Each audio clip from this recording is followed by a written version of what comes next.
Olá, sejam bem-vindos a essa videoaula. Meu nome é Ricardo Pinto e Silva e hoje vamos conversar sobre os Brichos, os filmes, as séries e os desenhos animados criados pelo cineasta Paulo Munhoz, nosso convidado. Nessa aula, vamos conversar sobre a utilização das obras cinematográficas e audiovisuais com finalidades educacionais. E para conversar com o Paulo Munhoz, teremos aqui conosco o Hélio Pitanga, que também é cineasta e produtor. É um prazer estar aqui com você, Paulo e Ricardo. E esse tema infantil de grande importância, né, do audiovisual. Obrigado, Paulo e Hélio, pela presença de vocês. E eu passo a palavra para o Hélio fazer as primeiras intervenções. Paulo, essa geração que hoje está matriculada na educação infantil, no ensino fundamental, principalmente, a geração chamada nativa digital, né? Nasceram já com a era digital, né? Eles aprenderam a lidar com interfaces digitais antes mesmo de estarem alfabetizados, né? Porque você vê hoje, é comum os pais, né, no colo dos filhos, no colo dos pais, com 2 anos, o pai já estimulando os pais, né, esse aprendizado. Você considera que haja uma necessidade de se trabalhar uma alfabetização audiovisual dos alunos? Como se daria esse processo, né?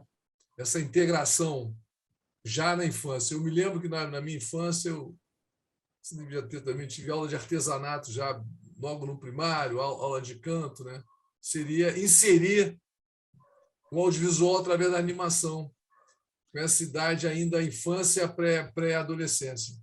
Veja, Hélio, eu gostaria de responder abordando 2 pontos da tua pergunta. Primeiro, obrigado pelo convite, é um prazer estar aqui conversando com vocês. Do ponto de vista desses nativos digitais, que já aparentemente possuem uma habilidade mágica, né, de lidar com celulares, tablets e tal, você vê muita avó e mãe achando que a filha, o filho, o netinho é um gênio, né, porque já lida ali. Na verdade, são aparatos tão sofisticados, né, que qualquer ser lida com eles, né? Eles estão tão pensados do ponto de vista técnico, né? Ou seja, são eventos nos quais participaram dezenas e centenas de engenheiros, filósofos, antropólogos, designers. Você tem uma inteligência condensada nesses aparatos que viabiliza essa cultura digital cedo, né? Se eles fossem aparatos mais complexos de lidar, com certeza as crianças não estariam lidando. Então, a primeira coisa que eu gosto de falar é a criança de hoje, ela não é mais inteligente do que a minha mãe foi, né? Talvez as mulheres da geração da minha mãe, que aprenderam a ler sem entrar numa escola, são mais inteligentes do que as crianças nativas digitais. E talvez tenham tido a oportunidade de ficarem mais inteligentes. Isso é uma reflexão que eu faço. Do outro ponto de vista, note que a linguagem audiovisual, né, ela é uma linguagem cujo poder está justamente em ter criado um formato que se parece com a cognição natural, ou seja, aquela coisa a decupagem em planos, ela acaba refletindo o teu olhar natural, né? Você olha uma coisa, praticamente você foca naquilo, né? Então, o aparato cinematográfico, ele simula, né, a atenção que a pessoa dá na vida dela. Então, do ponto de vista de consumo audiovisual, eu entendo que as crianças não precisam ser educadas para consumir, porque elas já estão aptas a absorver aquela informação.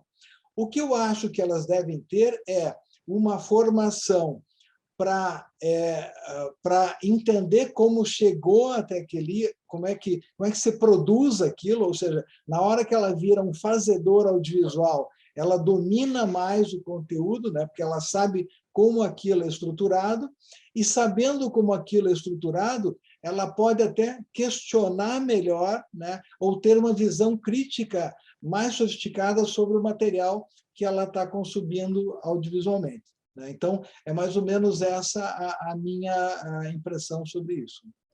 Paulo, como você vê, então, o uso das novas tecnologias para os processos de ensino e aprendizagem? Quais são os potenciais? Olha, eu acho assim, eu acho que enfim, eu sou a favor do uso dos aparatos e das metodologias e tal. Acho que quanto mais ferramentas sofisticadas você tiver, melhor.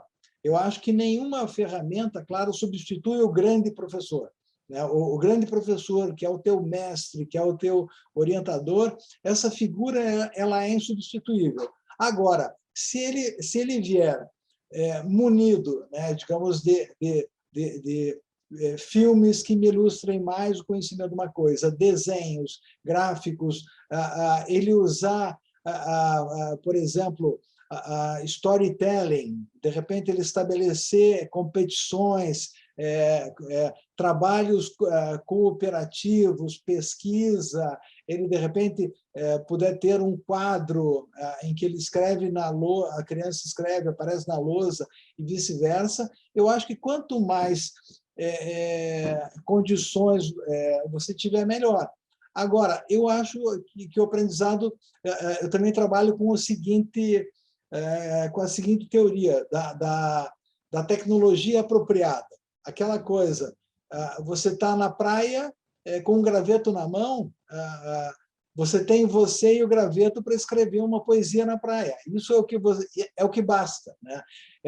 De repente, eu posso estar com o notebook na praia e sem bateria. Então, eu acho que a gente tem que entender que não é a tecnologia não está no aparato em si. Ela é todo um processo que, inclusive, nos faz humanos, né? Sem linguagem e tecnologia não existiria a humanidade, né? Então, eu sou a favor. Agora, eu já vi bons artefatos sendo mal usados, né? E, às vezes, uma solução aparentemente mais precária dá ao aluno uma condição melhor dele aprender. Eu lembro uma época eu dei aula num curso de publicidade de uma grande universidade particular, e o coordenador ele estava aflito, porque ele reclamava: Paulo, todo dia vem um aluno depressivo e tal, e eles têm tudo. Na minha época, a gente fazia o jornal no mimeógrafo, e agora eles têm até uma gráfica, têm computador e vivem desanimados. Eu falei: mas aí que está o problema. O excesso também não permite a luta nem a descoberta. Então, se a coisa está fácil demais, a pessoa também se desestimula. Então, você permitir o espaço de guerra, de luta, de batalha, é muito legal, né? Então, a gente também tem que entender isso. Às vezes, você sufoca o aluno de possibilidades e não deixa ele se desenvolver. Aquela história da borboleta, né? Se ela está saindo do casulo, você vai lá e abre o casulo para ela nunca vai voar, porque ela ficou deficiente, ela não nasceu, não fez o esforço para nascer que daria as condições dela. Então, isso é uma coisa que a gente tem que tem que pensar bem, né? Perfeito. Paulo, suas obras são exemplares no uso da narrativa da transmídia, gerando filmes, séries para a TV, internet, games, né? E outras obras para outros tipos de mídia. Como você conseguiu chegar a um universo tão rico e diversificado de obras e principalmente de personagens? Está aí uma boa pergunta. Eu sou um workaholic, assim, eu sou um cara agitado, gosto de pesquisar 1000 coisas e estou sempre trabalhando. Então, se eu vejo uma oportunidade de me expressar através de um procedimento, de uma arte e tal, eu vou atrás disso. E eu também tenho um lado estratégico, de ir percebendo oportunidades e avançando em direção a elas. E o que eu sinto também é que os projetos em si têm uma energia própria. Então, por exemplo, tem um filme que eu levei muitos anos para fazer, um projeto demorado, que era o Belo Ars, e acabou tendo um bom resultado. eu tenho um projeto que eu nunca tirei da gaveta, mas, por exemplo, os Brichos, eles têm uma energia própria em que muitas vezes eu me sinto o xamã que recebe do universo a mensagem a ser passada. Então, eu acho que funciona assim também. Quando você está fazendo algo que o universo quer que seja feito, ele flui em diversos formatos. É muito engraçado. Às vezes eu não sei se eu sou o criador que já estou ficando preso pela criatura, né? Que no caso são os Brichos, né? Então, acho que quando você desenvolve o projeto dentro de uma espécie de uma missão que você deve cumprir, ele flui. Então, acabou dando certo em várias coisas. E eu acho que tem uma coisa muito bacana, que é você fornecer à criança, ao jovem, ao professor, vários materiais diferentes para ele chegar e explorar o conteúdo de uma outra forma. As crianças adoram isso, elas adoram ler num livro, assistir daí na televisão, se puderem jogar aquilo, né? Eles estão dentro dessa lógica de apreciação multimediática dos conteúdos, né? Então, tentar conversar com essa geração para a qual há essa disponibilidade. Paulo, as suas obras contêm muitas tramas, muitas personagens, e daí podem decorrer alguns temas, né? E eu pergunto, então, quais os temas transversais que eles possam ser trabalhados em salas de aula ou nos, hoje, ambientes virtuais de aprendizagem, né, dos cursos híbridos ou dos cursos à distância, como que a gente, então, pode se apropriar do que toda essa diversidade do que você já criou, em termos gerais de diversas áreas e disciplinas? Ótima pergunta. Eu vou...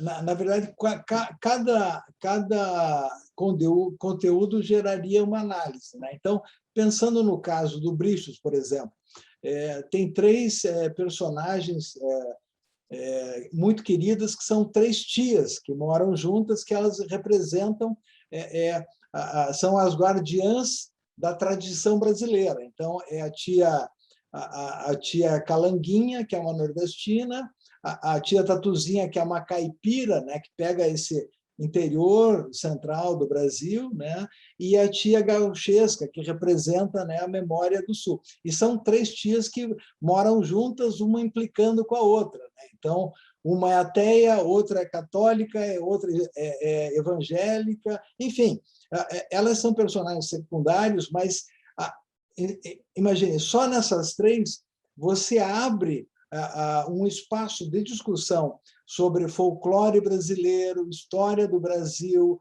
os falares brasileiros, né? Você tem uma riqueza incrível só em 3 personagens, né? Daí você pega, por exemplo, o professor P. Dumont. Ele é o grande cientista da Vila dos Brichos, e Dumont é uma homenagem ao Alberto Santos Dumont. Então, por ali você já começa a pensar ciência a partir de inventor que faz referência a um grande inventor brasileiro. Você tem o centro da Vila dos Brichos, numa grande toca, né, que ela imita as tocas indígenas e a arquitetura moderna brasileira. Então, você pode estudar a arquitetura desde dos povos nativos até a arquitetura contemporânea, observando que eu chamo de Toca da Sabedoria, onde se dão os shows culturais, os eventos culturais, e também onde a comunidade se encontra para discutir os problemas, né? Digamos, seria a toca da democracia também, né? Então, veja, outro aspecto, a gente tem hospital, a gente tem agricultura, os prédios são prédios-árvores que tratam a água que vem da chuva e devolve a água limpa para o rio. Então, tem conceitos de sustentabilidade, ecodesenvolvimento. A gente tem uma parte mística representada pela Madame Isis, que é uma arraia, que tem poderes telepáticos, entendeu? Então, é um universo rico, e eu nem falei ainda dos heróis principais, né? que é o Thales, o Dumonzinho, o Jairzinho e Bandeira. O Bandeira é um nerd, né? Ele é um tamanduá gordinho que vive na frente do computador. Então, ele já é gordinho porque ele vive tomando refrigerante na frente do computador. Então, você vai abrindo para vários aspectos. E eu sempre adoro trabalhar com humor, né? Eu tenho uma teoria também que o sorriso é o filtro da inteligência. Se você aprende sorrindo, isso vai de uma maneira gostosa para o cérebro e você guarda, porque você sorriu aprendendo. Então, por exemplo, nos episódios para TV, tem um episódio que eu construí, né? Eu componho também, então eu construí um duelo em rap, né? Do bom aluno, que é o Bandeira, contra o aluno que é mais preguiçoso, que é o Ratãozinho, né? Então, um fala, estudar é chato, o outro, estudar é animal, estudar é chato, estudar é animal, estudar... Então, a gente fez, num duelo de rap, a discussão entre se vale a pena ser bom aluno ou mau aluno, né? Então, na verdade, dei para vocês alguns exemplos só do que dá para trabalhar com brichos, né? Se eu pego tem um outro conteúdo nosso que foi incrível, que é o Pax. O Pax, ele é um filme adulto, né, que eu fiz para o público adulto, e ele é o encontro de um padre, um rabino, um monge budista e um sheik muçulmano que se encontram para discutir a paz no mundo. Só que são 4 fundamentalistas, né? Então, claro que entram num conflito enorme, e é um projeto que escapou da minha mão no seguinte sentido: ele foi aplicado automaticamente em várias escolas católicas, adventistas, terreiro de Umbanda. Eu sei até soube até de um monge que usa no Japão o Pax. Para quê? Justamente para trabalhar a questão da comunicação humana, né? Como é difícil a gente dialogar, né? E para trabalhar o encontro das religiões, né? Então, veja, esse é um filme que eu fiz, enfim, que ele circulou em festivais e que acabou sendo apropriado em diversas escolas, né? E eu sou super orgulhoso disso, né? De saber que o Pax a última utilização dele foi até num comitê pela paz aqui da Câmara enfim, da Assembleia Legislativa aqui do Paraná, criou um grupo pela paz interreligioso, e ele já foi até usado, inclusive para diminuir os atritos, né, das várias posturas religiosas. Então, veja, é um curta que eu fiz há muitos anos e que está sendo usado. Então, eu acho que a questão é justamente essa: quando a gente consegue desenvolver uma ideia que comporta essa riqueza, a aplicação na escola depende muito desse olhar de quem vê, opa, e encontra no objeto a aplicação, né? Opa, isso pode me resolver um problema. Acabei de lembrar, enquanto eu falava, eu lembrei. Outro dia, um primo me chamou para uma reunião, né, no WhatsApp, mostrando uma associação de pequenos empresários e tal, e daí me perguntaram o que eu fazia, eu comentei, e um cara que estava participando é professor de capoeira e falou: nossa, você é o cara do filme da capoeira? Eu falei: que filme da capoeira? Ele pegou um trecho, aliás, um filmete que eu fiz de 1 minuto, que era extraído do longa. Ele falou: cara, eu uso demais aquilo, porque você conseguiu mostrar vários movimentos da capoeira de uma forma super divertida. Então, a arraia está dando um rabo de arraia, entendeu? E ele falou: a hora que eu mostro para os meus alunos, eles compreendem muito bem do que eu estou querendo explicar. Então, é interessante, porque mesmo que, às vezes, você faz sem o foco educacional, se transforma num objeto educativo.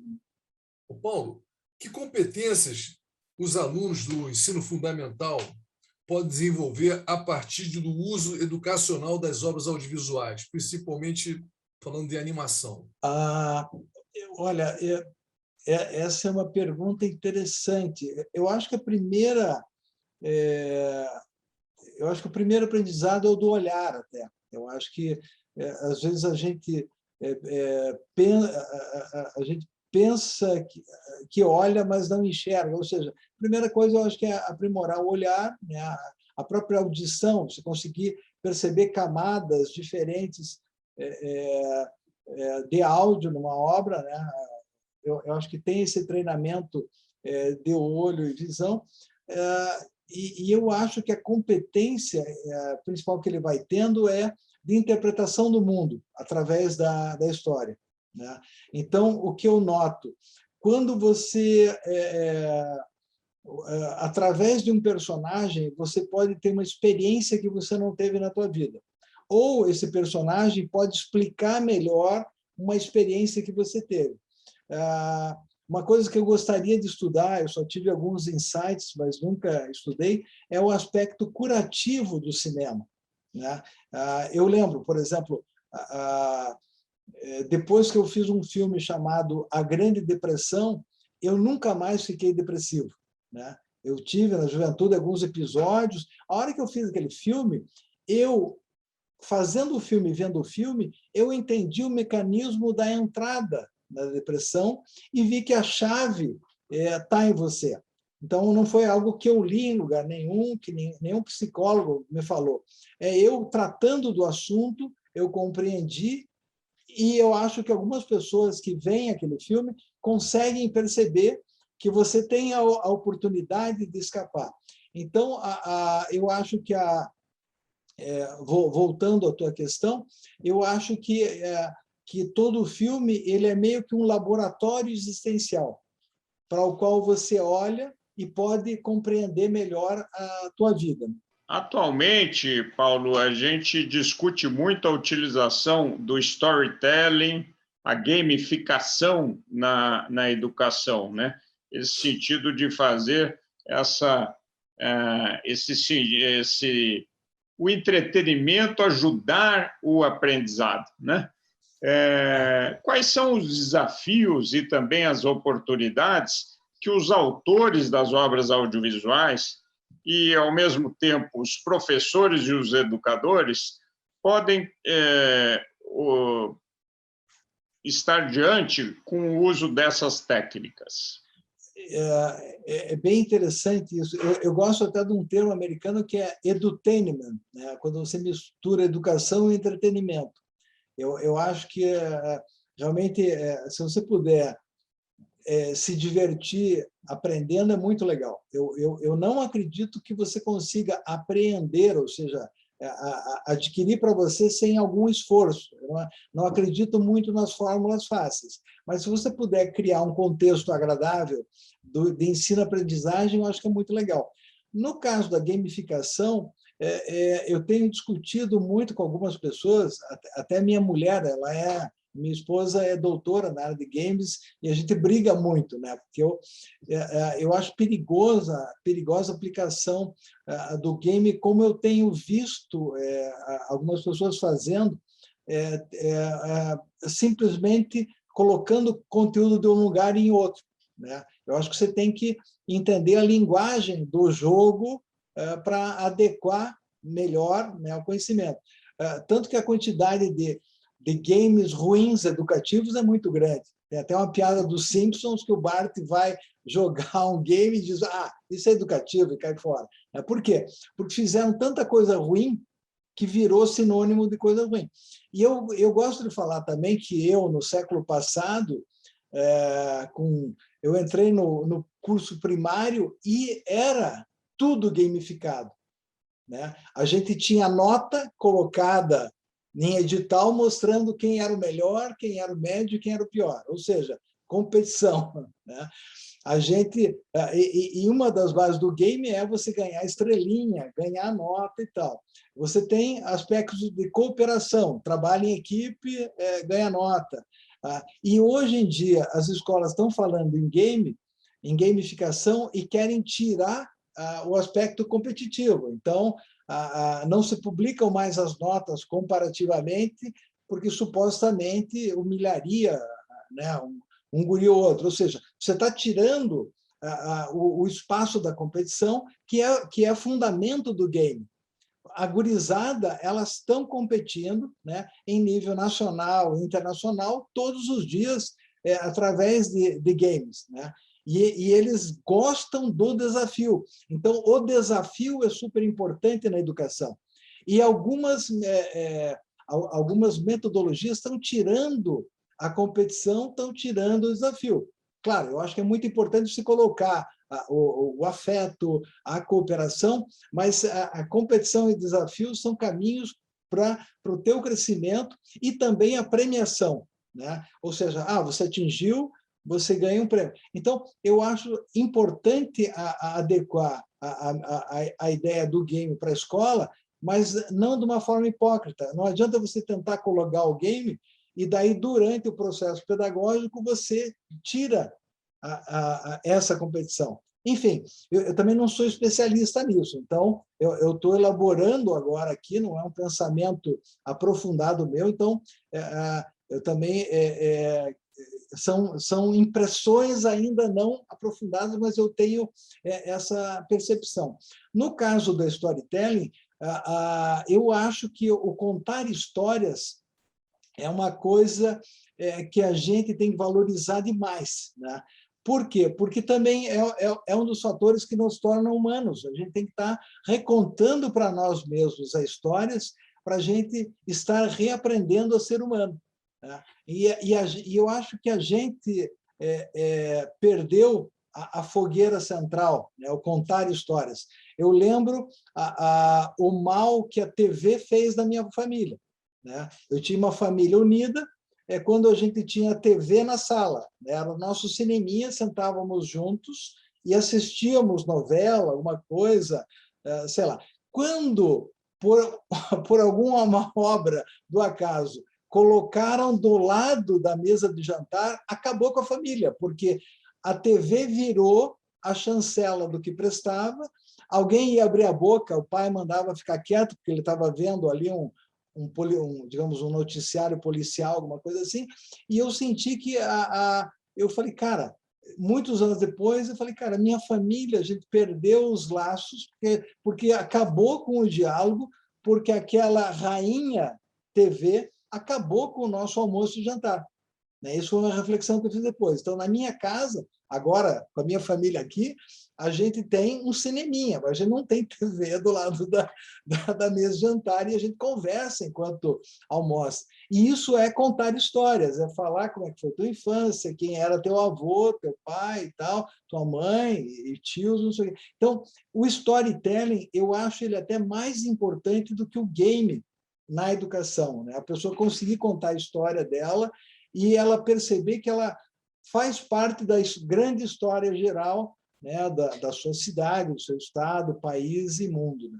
Paulo, a gente está chegando no final aqui da nossa videoaula. Foi um prazer ter recebido você. Você gostaria de fazer suas considerações finais para a gente terminar a nossa videoaula? Olha, eu só considero que essa é uma conversa extensa e espero que ela sirva para estimular, né, os interessados aí. Muito obrigado pela tua participação, Paulo. Muito obrigado, Ricardo. Também agradeço a vocês e eu espero que todos tenham gostado da nossa conversa nessa videoaula. E com tanta diversidade cultural em nosso país, os personagens brasileiros criados por esses autores nacionais, como Paulo Munhoz, são certamente ótimos companheiros para o ensino, aprendizado das nossas crianças e dos nossos jovens. Muito obrigado.